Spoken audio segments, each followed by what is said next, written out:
Yo, what's up, everybody? Welcome back to my YouTube channel. I'm Jay Kishi, and this is Producer Tip Tuesday, where we discuss overlooked topics on how to be a better producer. Before we get into the video, if you guys have any ideas, suggestions, or questions related to these videos and topics you might want me to discuss in future episodes, feel free to leave them in the comments below. Well, without further ado, hope you guys enjoy. Today, we're going to be talking about what is music theory good for and where to start with learning music theory and how to apply it, why it's important. I feel like music theory is really confusing as someone who learned it as an adult. And I think that people mean a lot of things when they say music theory, so that's part of why it's very confusing. Music theory is a really broad study that can have many different implications depending on what you're looking to get out of it. But really, at the end of the day, it's just any way of trying to organize musical ideas in a way that helps you understand how music works. So when most people say music theory, they're talking about Western music theory, but there are many types of music theory around the world. There's Indian classical music theory, there's Chinese music theory, there's Turkish and Arabian music theory, there's African music theory. Any culture that developed music separately from Western music will have its own music theory. So it's really unfortunate that people usually associate music theory as one thing, but there are many types of music theories traditional to different cultures and many types of music theories that are being developed as we speak, in different styles of music. Jazz has its own music theory. There's like an idea of how jazz theory is different from traditional Western classical music theory. So at the end of the day, music theory doesn't just encompass one thing or one study of music. It's a very broad term. So be careful when you use it because people will probably mean different things. People may interpret music theory different ways in what that term means. Along with that, theory doesn't just encompass harmony and melody, kind of thinking about notes, what notes are good and what notes are bad, or what chords are good and what chords are bad in what situations. It's everything, like rhythm, timbre, texture, arrangement can all be kind of associated with music theory, I guess. But for some reason, people tend to focus on harmony and melody and assume that just like the organization of notes is what music theory is all about, when in reality, it's just anything related to organizing musical ideas. So what would be important to learn about music theory now that we know that it's so big and it's so broad? If you've been playing music for any amount of time, the most important thing that you should learn or get a grasp on that you maybe have not focused on its own is intervals. So understanding what relationship two pitches have to each other. So a C to a C an octave above is an octave interval. And that interval, that space between those notes is the same as a D to a D, one octave above, and so on. So most people are familiar with the idea of an octave, but every interval it acts the same way, where the characteristic of the interval is more important than the characteristic of what notes they are. So C to D sharp or C to E flat is a minor third, as well as D to F natural is a minor third. So the way that you could use that in a melody, they would sound the same in like respective keys. They would have the same effect. So understanding intervals gives you a universal way of describing and pulling apart melodies and harmonies. And it's really good for analysis, but it's also really important for ear training because intervals are the building blocks for ear training that allow you to pick out more complex structures and how you can break them down into intervals if you wanted to, learn it by ear or just get a feel for what chords they're outlining with the melody or their solo, or how these chords are relating to each other, how voices are moving within the harmony, things like that. The next thing is scales.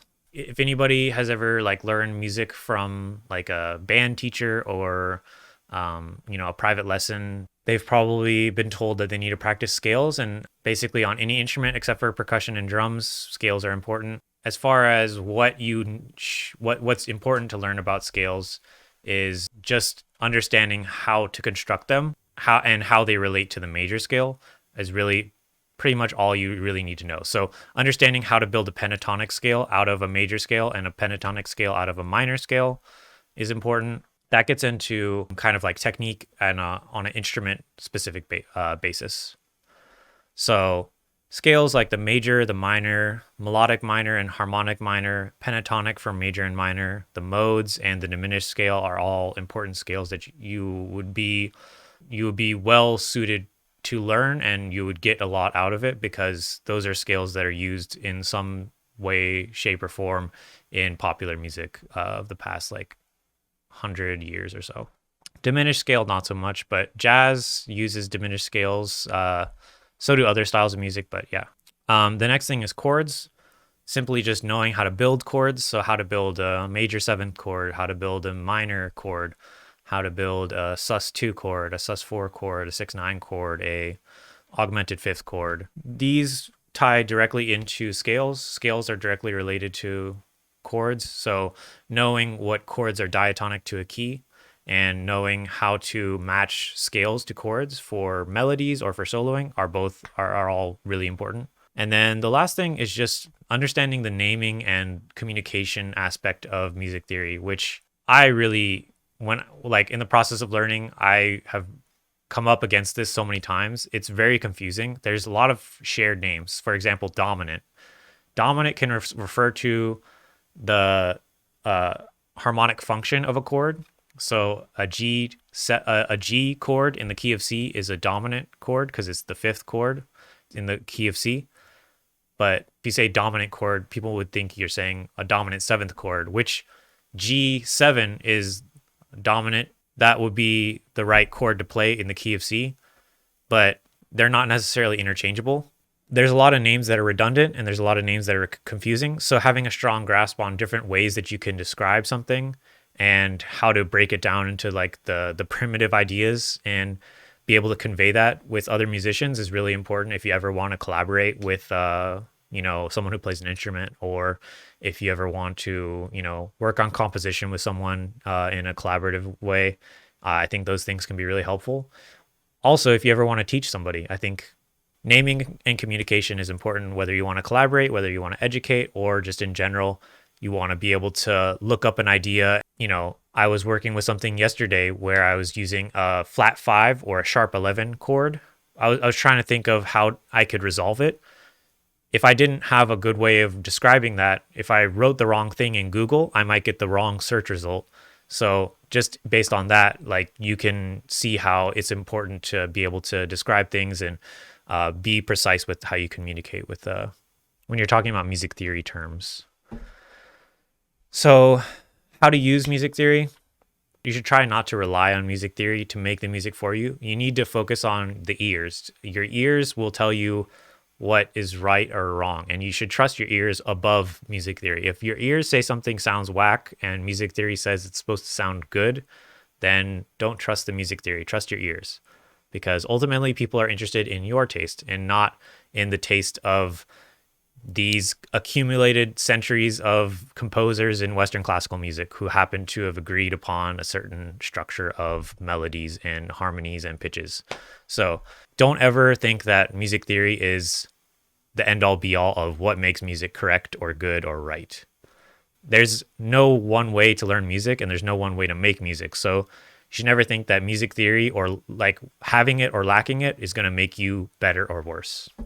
Really, music theory is like a list of rules almost. So learning what rules you like to break and what sounds good to you is, I think, really important. For me, for example, one of the rules that I learned really early on that I like to break is just taking a single chord type and sliding it around the keyboard. Major sevenths. So I'd play a C major 7, then a B major 7, then an A major 7, then back to C or something like that. I always really like that sound. It sounds kind of spacey and ethereal, but if you're trying to say what key it's in, it's really confusing. It'd be really hard to explain to someone if they were just thinking in terms of a key signature, what's going on. So it's a rule that I like to break. It's not necessarily even a rule. It's just like stay in the key. So I like to get out of the key. And when I get out of the key, I like to stick to a few different ideas. Instead of a key, to keep my ideas feeling complete. There are probably tons of musicians that you like that have broken a lot of rules, and I think that's probably part of the reason you like them. That you just don't know. You just don't know it yet. For example, Stevie Wonder, he makes these crazy chord progressions based on melodic minor, harmonic minor, and he throws in these crazy question mark chords that really add a lot of interest to his chord progressions. So if you really like Stevie Wonder, you might want to, learn some of his songs and figure out what he's doing, do a little analysis, just a little bit, so that way you understand, like, oh, in this situation, you can do this. And then when you're making music, when you're making a chord progression, you can see, like, oh, okay, oh, here's a good place where I could use that Stevie Wonder thing, as an example. The last thing that you can use music theory for is learning by ear or transcription. So really all that means is, like, the easiest things to pick out in when you're talking about figuring out a harmony or a chord or a melody is the top line melody and then the bass movement. Assuming that you can hear those two things, which they're usually the easiest things to hear in a recording, finding basically the top end and the bottom end where they are, filling in from there what might be the chord voicing that the band or the piano player or the guitar player, whoever is playing, you can use music theory in that context to help you narrow your choices down, so that way you're not sitting there just trying every single possible chord. Knowing what options are the usual thing based on the melody note, the bass note, and what chords came previously will help you to learn things faster and transcribe quicker. So that's how you would use music theory, I think, as a producer in some basic scenarios. So knowing music theory allows you to almost abandon the rules more, because you know what is normal and you know how to get beyond that.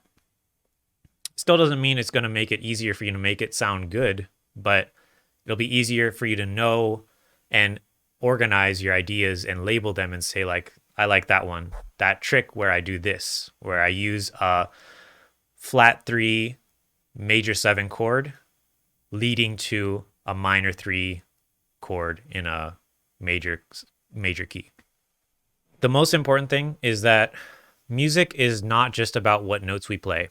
If you take any amazing song and just boil it down to the notes that they play, the chords and the melody, the bass line, there is almost an infinite amount of other information that you'd be missing that makes the song sound great. Whether you're talking about rhythm, arrangement, recording techniques, production techniques, mixing and mastering techniques, there's so many other things that make music sound good, that focusing solely on just what notes are playing or what notes you should play is a totally ridiculous way of trying to make your music better.